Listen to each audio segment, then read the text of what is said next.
a baby Christian, there are some attacks that are not supposed to come to a Christian at all. For example, there are many of you who, at times when you sleep, something comes on you to press on you.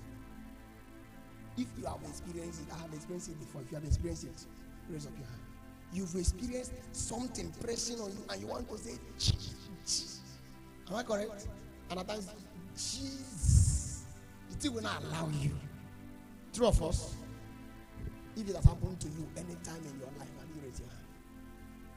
Some people call it sleeping, or something they call it. That's one name that medical doctors call it. They say sleeping paralysis. You know, there's nothing that doesn't have a name. They call it sleeping paralysis. You know, and that is normal, but it's not normal because it has not been happening to me for a long time. Why?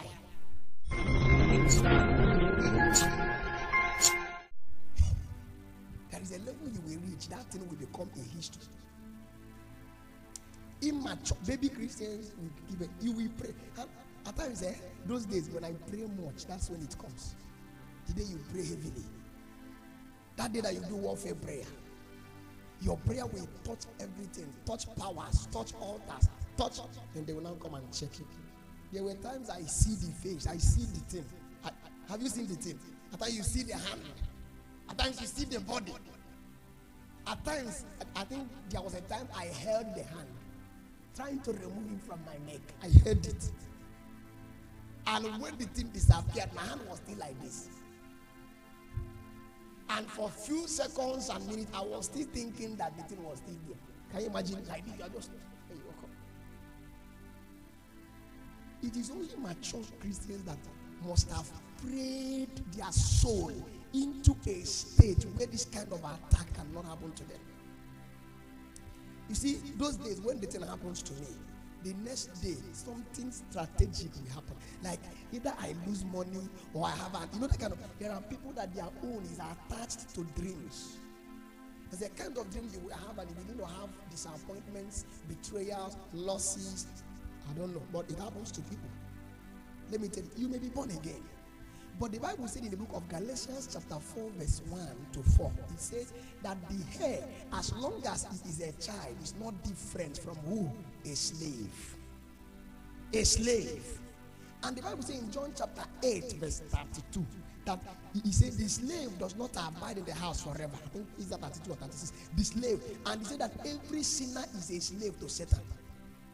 So in Isaiah, Galatians chapter 4 verse 1, he said that as long as there is a child, you are not different from a slave, because a sinner is like a slave.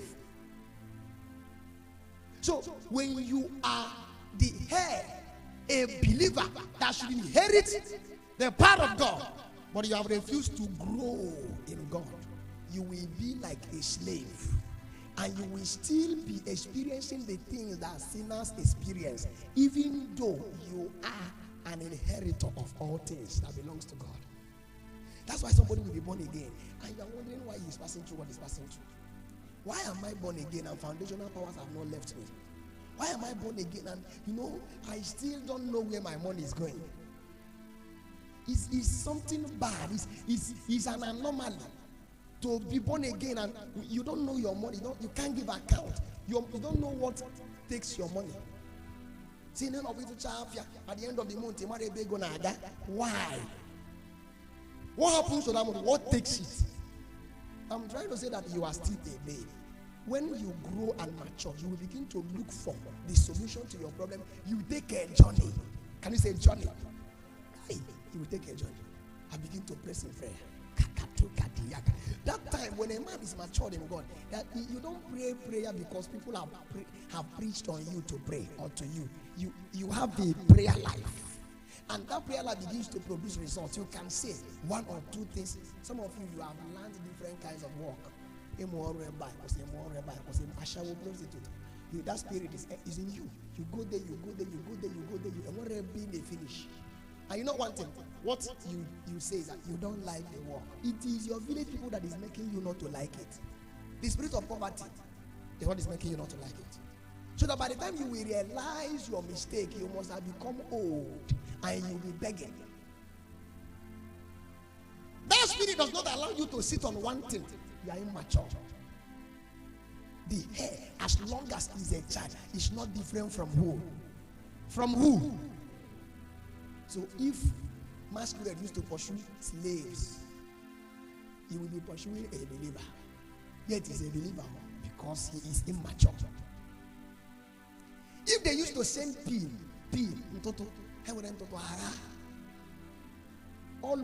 I almost could not believe this thing called pin until I went to that place with somebody.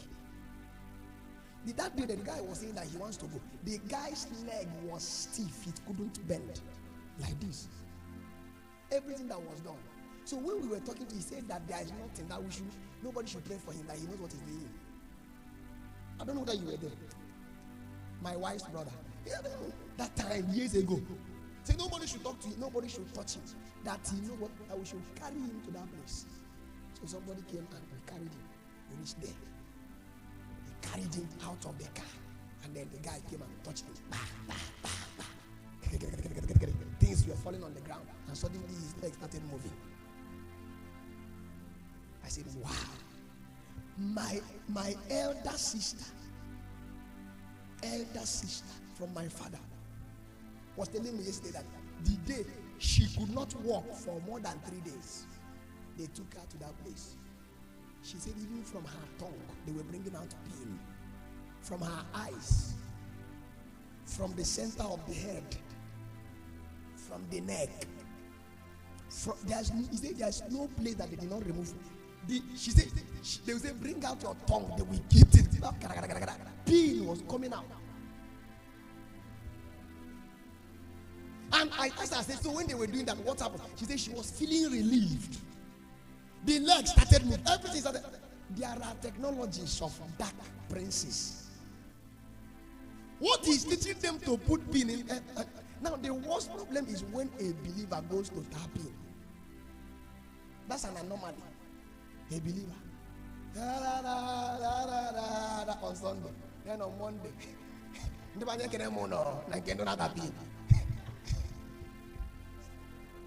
Small brother. If you are hearing me, say amen. Say amen.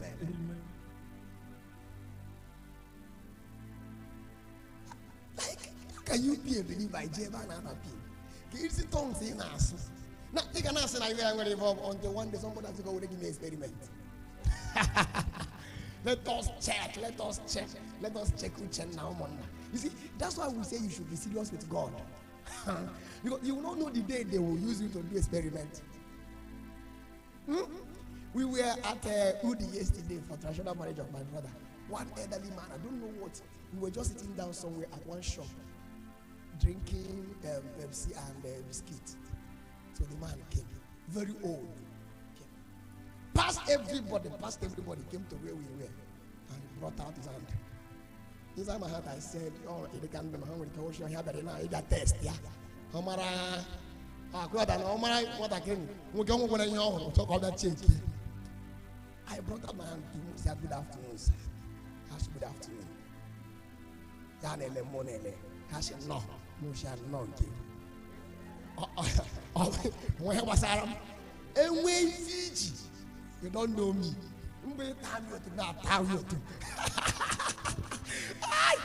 There are things in the spirit. I will tell you. That's why you need to grow up. How do you grow up? These things we are doing, when we are praying, when we are fasting, when we are studying, overcoming temptations, you are maturing in the spirit enough. You are knowing things that will make you to defend some certain things.